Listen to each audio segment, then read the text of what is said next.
Y este 20 de julio se posesionaron los 268 congresistas que tiene el país, el nuevo Congreso que tendrá durante 4 años la misión de aprobar las leyes y otras que nos va a contar nuestro invitado, porque les contábamos al inicio de esta emisión que queremos hacer pedagogía en torno al tema del poder legislativo en Colombia. Por eso nos acompaña el abogado y docente en Derecho Constitucional, el abogado Andrés Úsuga. Muy buenos días y bienvenido a Teleantioquia Noticias. Muy buenos días para ti y para toda la teleaudiencia.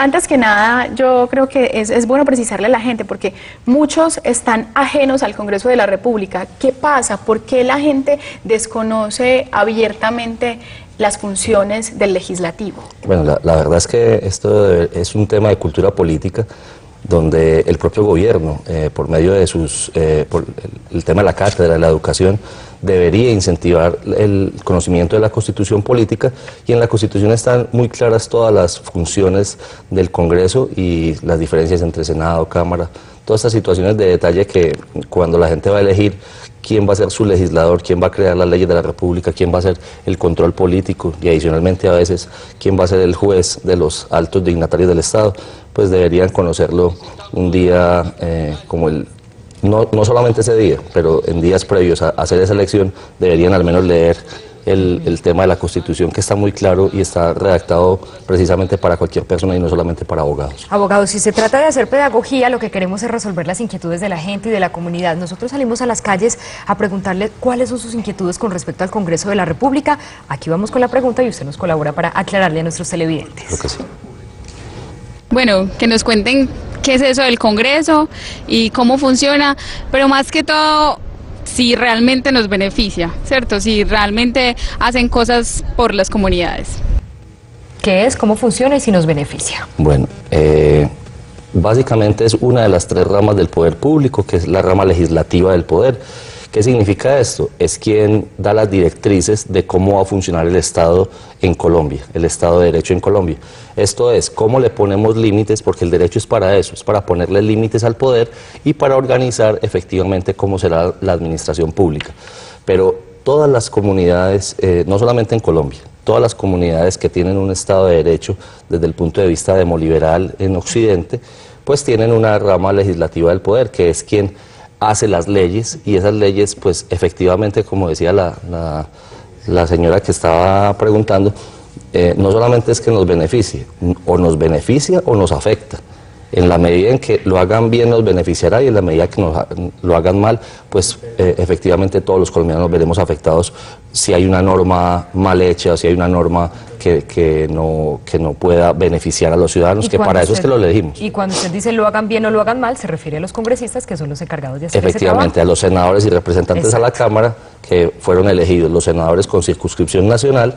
Esto es, pueden votar por senadores en todo Colombia y representantes a la Cámara por las entidades territoriales, no solamente departamentos, sino por ejemplo por Bogotá, que no es un departamento, pero tiene una circunscripción especial.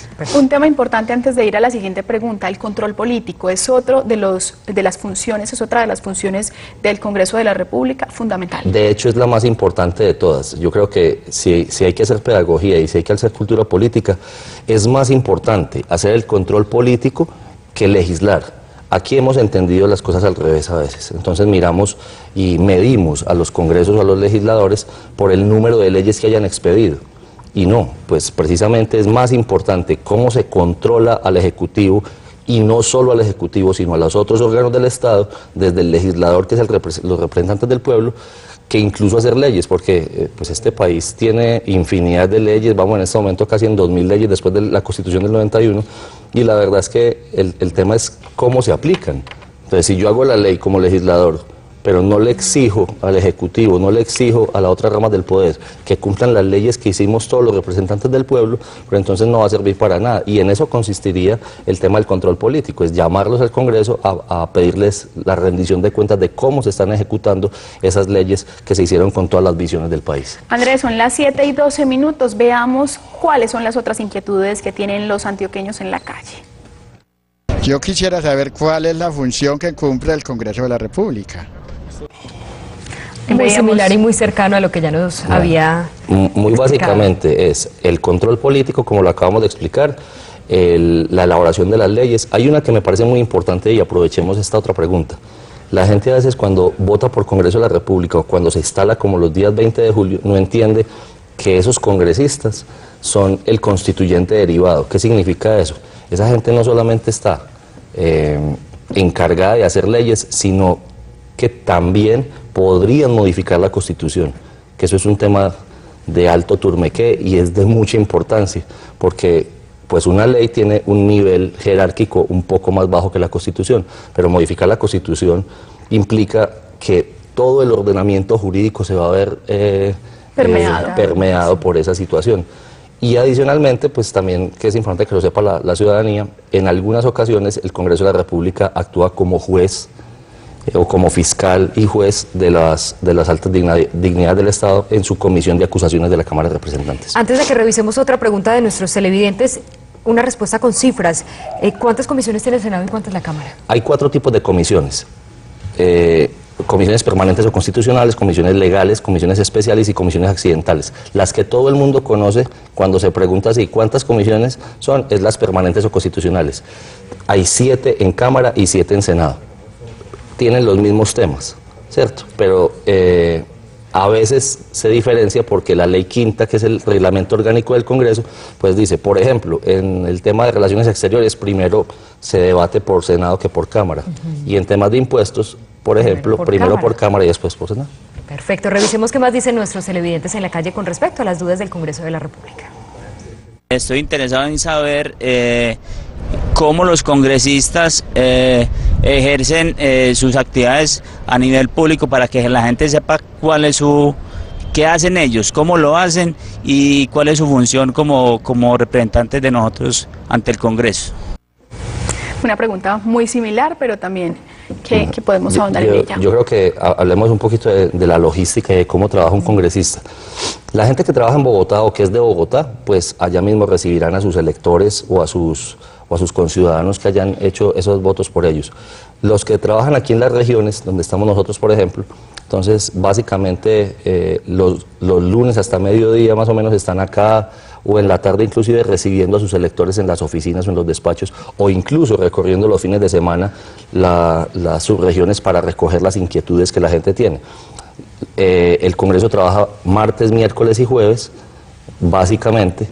¿Y cómo lo hace? Pues en las comisiones permanentes o constitucionales donde habíamos conversado ahorita, se trabaja primero en comisión los temas de debate, de control político o los temas de proyectos de ley o de acto legislativo, y posteriormente los días miércoles o jueves se hacen las plenarias. ¿Qué es las plenarias? Ya no estás en la comisión nada más a donde fuiste asignado el 20 de julio, sino que trabajas con toda la Cámara Alta o con toda la Cámara Baja, o con todo el Senado de la República o con toda la Cámara de Representantes, haciendo el primer, el segundo o el tercer o el cuarto debate, según sea el orden en que vaya la agenda legislativa.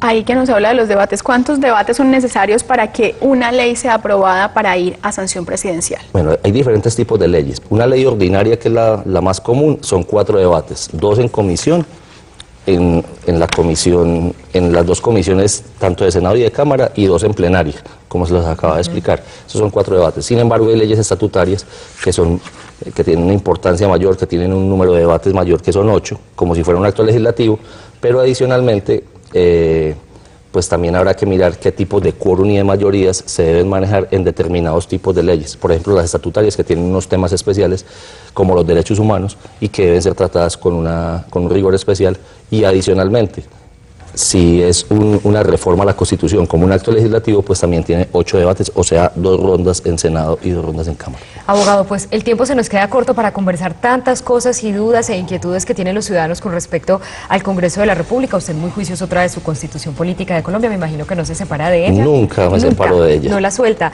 Andrés Úsuga es abogado, además docente de Derecho Constitucional. Le agradecemos mucho por habernos acompañado. A ustedes por la invitación y a toda la ciudadanía para que conozcan la Constitución Política de Colombia. Gracias por precisarnos también esos detalles.